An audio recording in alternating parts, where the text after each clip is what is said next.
All right, we want to wrap up our show this week with a special guest, Mike Vash. He'll be coming on with us from time to time this year, hopefully bringing some of the wrestlers into the actual show. But for now, we got a big duel coming up in the state of Ohio. Everybody out there who's a wrestling fan knows that this Sunday at 1 o'clock at Kent State will be hosting The Ohio State University in a highly anticipated wrestling match. And Mike wants to give you a little rundown of the weight classes and what he feels will be happening there on Sunday. So go ahead, Mike. All right, guys, thank you. Yeah, it's this Sunday at 1 o'clock at Kent State. Everybody should be out there for this match. This has probably been around Ohio wrestling 25 years. I can't think of a duel I've been looking forward to more. You know, they used to wrestle every year, then Ohio State took a little break away from the competition. They're coming back to Kent State this year with the team that just won the Las Vegas Invitational. Great young team, starting 7 freshmen. You know, Kent State, the program, the progress they've made the last 4 or 5 years speaks for itself. Coach Andrasey at his first national camp last year, and Dustin Kilgore, who's taken an Olympic redshirt and having an awesome freestyle year. So I've looked at this duel since it's been on the schedule, and the more I look at this, it is going to be a great competition. I'll go through a quick weight class sequence here. As I've went through this 10 times, there's only 2 matches I feel fairly sure about the results. The rest are going to be tossed. At 125, you have Nick Bandeleon, returning All-American from Kent State, was ranked 3rd in the country coming into this week. National champion just lost this week. So I could see Nick moving up to number 2 this week against freshman Johnny DeJulius from Walsh. Johnny, 3-time state champ from Walsh. Great kid. You have a redshirt senior going against a true freshman. So I think Nick's going to win this match for Kent. Johnny's got a bright future ahead of him. But, you know, he also ended up placing out in Vegas, correct? Yeah, yes, he did. And Nick's just got a little too much horsepower for him there, but it'll be a good match. At 133, you got Stevie Mitchell, kid from Malaria, against Logan Stever. Now, Logan wrestled a few matches last year, got her redshirted. He's ranked 4th in the country right now, and frankly, he's better than that. I agree. You know, he was a 4-timer from Monroeville, the first of their 3 4-timers that'll be in this lineup. Stevie and him worked out together. Burnett's grew up together. Stevie's very good wrestler, game wrestler, but Logan's just a little bit too much for him. So at this point, assuming they start at 125, it's going to be 1 match to 1, probably with both sides getting bonus. Bonus is going to be the key to this match, because it very well could end up 5-5. To the duel? To the duel, Yeah. absolutely. At 141, this is going to be an awesome match. Now, Tyler Small was Kent's 33 last year. He's a true sophomore from PA. He's wrestling Hunter Stever, who's the 2nd of the 4-timers from Monroeville in the Ohio State lineup. Going into last week, I really thought I was going to pick Tyler Small in the match, even though Tyler's improved a ton, beat a bunch of ranked kids. Well, then Hunter turns around and beats the defending national champ, ranked 1, beats him. Then he beat Tyler in a 6-3 match. So I'm waiting until the end to announce my pick on this, but it's going to be an awesome match. 2 top 10 kids. One's a sophomore, one's a freshman. Bright future ahead of both of them. Going to be a great match. Again, you got to get here to see these matches. Yep. If you have any time at all, make it for 1 o'clock Sunday. Now at 149, here's another one. You've got Ian Miller from Oak Harbor against Cam Tassari from Monroeville. Every match in this has got some different angles to it and stuff. Ian Miller has just come out. Both these guys have done unbelievable, beating ranked kids and stuff. Ian Miller wrestled David Habit last week from Edinburgh, who just was runner-up in Vegas, and Ian destroyed him. He actually caught a pin and got a fall on him. Yep. Cam wrestled a real great Vegas tournament in place too. Ian was unable to wrestle in Vegas. This match, again, is going to be one of those toss-up matches. And I'm going to tell you, style-wise, both these kids wide open. This might be my most anticipated. It's definitely match mine. of the I night. think as far as the whole duel goes, this is the match I want to see. Yeah. You know, I want to see them all, but this is the number one match. I to me. I could see either kid winning the match, but I can guarantee you there's going to be exciting action regardless of who wins that one. Now at 157, here's another one where I've shifted. You got Mally Schuster, who's a junior, another PA kid on Ohio State, against Josh Demas from Ohio. Anybody who has seen Josh Demas wrestle through Ohio high school wrestling, probably the fastest shot I've seen. Athletically, second to none. I saw the brackets as Vegas went on, and I'm like, I was probably leaning towards Josh to win this match. Then he wrestles Mally at Vegas, and Mally beats him 6-2. With the match, I didn't get to see the match, but people I talked to said there were a ton of crazy scrambles. So on the surface, Mally's got more experience, just beat Josh. Probably leaning towards Mally, but Josh Demas beating him wouldn't shock me at all. I mean, these are both real funky kids. Going to be another Exciting match. awesome match. At 165, you have Ross Tice from Ohio State against Derek Garcia from Ohio State. Again, the first 6 kids for Ohio State are all freshmen. I actually said Tyson from Ohio State, but we know you meant Kent. I meant Kent, yeah. Ross was a kid who was a runner-up in Ohio from Brookfield, Ohio. Has worked his butt off, made round to 12 last year. Very good kid, academic All-American. What you want in a college wrestler. Derek Garcia was one of the most highly recruited kids in the country. The year before last, had a knee injury, sat out last year. He's back. Is he from Washington? He's from the state of Washington. Right. He's back. Mixed results like you have with the freshman. Probably leaning towards Ross in this match, but Derek's an extremely talented kid. Could go either way with this. Then at 174, you got Brandon Johnson for Kent, kid from Maryland who started as a freshman last year. He's a sophomore against Nick Heflin, who's also a sophomore from Ohio. Nick was a Perry kid. My years at CBC, we faced Nick every year.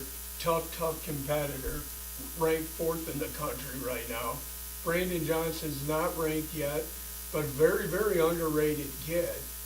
I probably would favor Heflin in this match, but I think it's going to be a lot closer match than people think. Brandon's very good on the mat and got potential to be a real good match. Then at 184, you got Cody Mangrum for Ohio State, who was an Oak Harbor kid, multiple state champ, against Casey Newberg, the kid from Kent. Casey came in Kent very unheralded. Wasn't a state placer. He's a good example of what the Kent program's all about with some of these less regarded kids that come in. Coach Andracy, Coach Hill, Coach Moore. That staff has done an unbelievable job with Casey Newberg. Through the years, he's beaten quite a few ranked kids, wrestled quite a few kids tough. A lot of people on the outside are going to think Casey Mangrom's a big favorite here. CJ Barrett. Cody's good, but this match is going to be a lot closer than people think. Yeah, Cody Mangrum to me looks really good compared to even last year early on from what I'm seeing. So. With him. 97, you got Keith Witt, another Oak Harbor kid from Kent State, against Camp Leato for Ohio State. Was only the second 4-timer ever out of New Jersey, which is a single-class wrestling state. So, testament to his ability. He's very, very good. But like a lot of freshmen, when you don't have the experience, he shows bursts where he looks unbelievable. Then he's got other bursts where there's still a lot to work in. Keith Witt, good, strong junior kid from Oak Harbor. Keith's very hard to score, and if somebody makes a mistake on Keith, Keith's going to make him pay for it. So, again, it's going to be another great match. And at heavyweight, that's the match where, I'll tell you what, my mind's totally changed since the year started. Brandon Barlow, great kid, couple-time NCAA qualifier against Peter Capone from Ohio State. Now, last year, Capone shuffled between 84 and 97 for Ohio State. Game kid with mixed results. when the season started, and Brandon Barlow's ranked right around 10th in the country, I'm like, this is a match where Ohio State's probably going to win and get bonus. But Capone is You exceeded mean Kent everybody's. State? Kent State was Yeah, going. Barlow. But Capone for Ohio State has just exceeded everybody's expectations. This week at Vegas, he beats the number 6 kid in the country, and he lost a real controversial match against Clayton Jack where he got hit with stalling twice on the other. So going in, early in the year, I felt real good. Brandon Barlow is having a good year. Capone's game, that's going to be another one of the toss-up matches. So when I went through it all, and it's hard, I really could see this match being tied 5 matches to 5 matches with bonus points coming into play in the duel. This duel very well could end up a tie very easily with criteria coming down. Like I said, Nick Vendelin's going to win 125. Logan Stever's going to win 133. Beyond that, there's coin flips throughout, and if one team catches somebody and there's a pin there, that very well. A matter of fact, I'll say if either team gets a pin other than at 125 or 133, that team wins the duel. It's that simple. I agree, It's going to Mike. be that close. You know, with college wrestling, momentum is something that seems to steamroll so much more than even in high school. The team gets on a roll, especially in such an evenly matched dual meet as this. And like I said, I urge everybody. It's an opportunity. Ohio State's the youngest team in the country, unbelievable talent. Kent State's program and Dracy and them have done such an incredible job with that program. There will not be a bigger, better event to take your youth kids to. There won't be a better event. Kent State, last time they were there, I believe they had around 2,500. It's going to be more than that this year. The match starts at 1 o'clock. I urge everybody to get there early. It's going to be an unbelievable event. If you don't have plans on Sunday at 1 and you don't come to this match, then you're not a wrestling fan, because this is going to be the marquee event. You follow this up at the end of Ironman week. It's going to be a weekend of wrestling. that's for sure. Unbelievable weekend. And we're not going to let you get by without that 141-pound prediction here. You said you're coming back to that. So. I said I was coming back to a bunch of them, and I was trying to get it. With the gun put to my head. And here, I'll announce Boldham here. I'm going to take Hunter at 141. But Tyler Small beating him, I see Tyler all the time. No disrespect to Tyler. But the tiebreaker to me, Hunter just beat the defending national absolutely. champion. Has got some momentum. Both these guys have a real good shot to be an All-American. And I'll go in at 49. I'm going to take Ian to beat Tassari. And like I said, a great match. It's right. Like I said, I said it before. I'll say other than 125 and 133, every match could go either way. You know, on one of the wrestling sites, somebody just started up a thread to pick the match. I urge everybody to get in on that contest, because it's easy to sit here and sit back and follow along and say it, but it's going to be an unbelievable event. I know we're all going to be there. Yes. We hope to see everybody there, whether you're a Kent fan, Ohio State fan, or just a fan.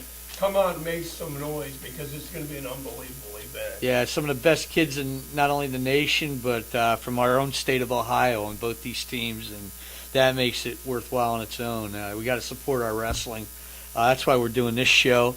We're bringing you Northeast Ohio wrestling coverage that hopefully you enjoy, that you can look back on and get something out of it from week to week. And we look forward to coming to duels through the season. Again, you know, Nightline Network Television. Mark, anything you want to say? Well, our next broadcast, I don't know if we'll be out live or not. I'll get back online with everybody about that. But we're going to be doing the field, Coventry, Norton, and Crestwood dual meet Thursday night. Starts at 5:30, if I'm not mistaken. It's a double duel. And from there, it might be 2 weeks before, or 2 weeks after that, before we do another live show. We'll have to see. We got the holidays coming up. It's early in the season, and it's so hard to make predictions and stuff. So We do want to get to you before the big holiday tournaments one day and talk about Medina, Brecksville, the big tournament down in the southern end of the state that they have every year down there. The SWOCA. Yes, the SWOCA. So, and you know, we want to continue to have our college spotlight too, as we can bring it to you. College wrestling in the state of Ohio is exciting right now. And we look forward to the big match on Sunday, and we look forward to talking to you guys throughout the season, seeing some of you guys at the mats. Remember, NWNTV.com for all your wrestling coverage in Northeast Ohio and All the right. state. All right, everyone. We're going to be signing off now. Thanks, Mike. Oh, no problem, guys. Yep.